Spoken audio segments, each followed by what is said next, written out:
حضور کے پاس ایک حبشی کالے رنگ کے صحابی ہیں، آئے کہا یا رسول اللہ مجھ سے کوئی شادی نہیں کرتا۔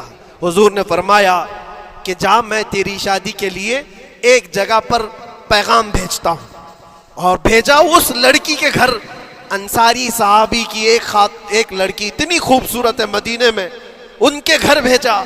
یہ تو حبشی قسم کے تھے، یہ ایک پیغام لے کر کے جب آئے، ماں باپ باہر بیٹھے ہوئے ہیں، لڑکی اندر ہے۔ ماں باپ نے دیکھا کیوں آئے ہو؟ کہا میں پیغام لے کر آیا ہوں۔ کس چیز کا؟ آپ کی بیٹی سے نکاح کا۔ کس نے بھیجا؟ کہا اللہ کے رسول نے۔ ماں اور باپ ہیں، شکل و صورت دیکھی اور ان کی حسینہ بیٹی۔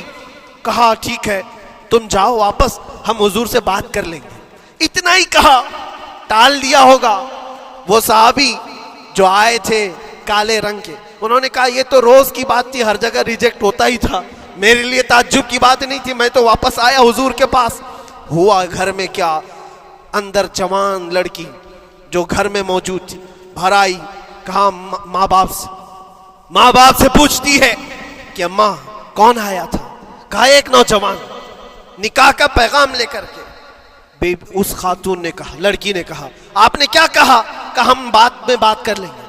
کہا آپ کو اندازہ نہیں آپ نے کتنی بڑی خطا کی ہے، اللہ کے نبی کا فرمان آیا تھا اور آپ نے ٹال دیا، میں تیار ہوں اس کے ساتھ نکاح کرنے کے لیے، نبی پاک کا حکم ہے۔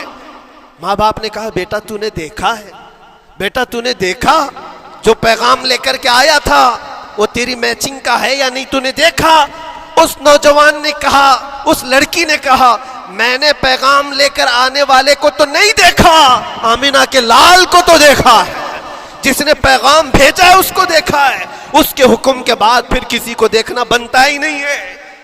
وہ دونوں ماں باپ دوڑتے ہوئے حضور کے پاس آئے، اور وہ صحابی ابھی بتا ہی رہے تھے کہ میں ریجیکٹ ہو کر کے آیا ہوں، تبھی ماں باپ بھی دوڑ کر کے آئے۔ کہا یا رسول اللہ خطا ہو گئی، ہم نے تاخیر کی، آپ کے حکم میں اے اللہ کے نبی ہم راضی ہیں، اپنی بیٹی کا نکاح انہی کے ساتھ کریں گے جن کا پیغام آپ نے بھیجا ہے۔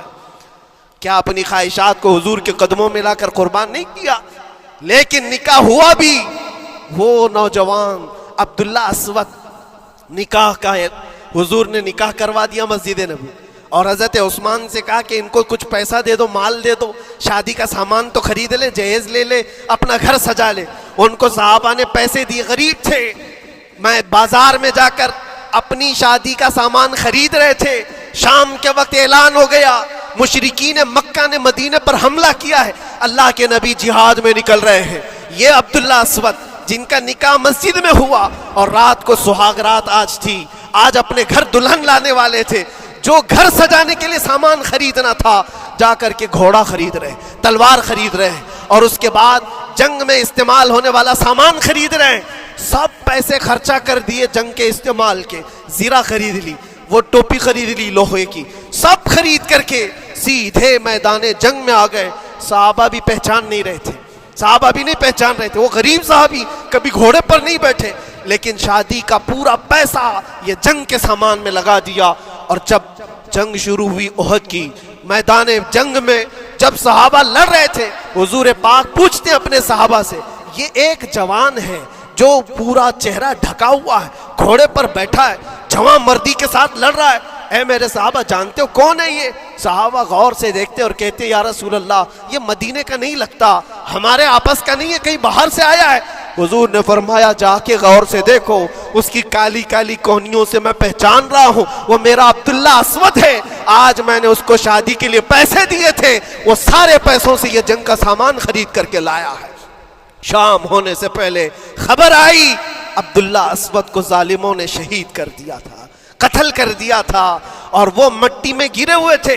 حضور خود چل کر کے آئے، عبداللہ اسود کے پاس آ کر کے بیٹھتے ہیں اور سر اٹھا کر کے اپنی گود میں رکھتے ہیں، چہرے سے دھول کو صاف کرتے ہیں، اور پھر فرماتے ہیں اللہ کے کچھ بندے ایسے ہیں جو اللہ سے کیا ہوا وعدہ پورا کر کے دکھاتے ہیں، ساری دنیا ایک طرف، فرمان مصطفیٰ ایک طرف۔ میرے عزیزوں یہ خواہشات کی قربانیاں ہیں، جب جا کر کے ایمان تکمیل پاتا ہے بس اخیر میں اتنا کہوں گا، ہمارا ایمان صرف اتنا ہونا ہے، انہیں جانا انہیں مانا، نہ رکھا غیر سے کام، للہ الحمد میں دنیا سے مسلمان گیا۔ اٹھو قوت عشق سے ہر پست کو بالا کر دو، دہر میں نام محمد سے اجالا کر دو۔ وآخر دعوانا ان الحمد للہ رب العالمین۔ السلام۔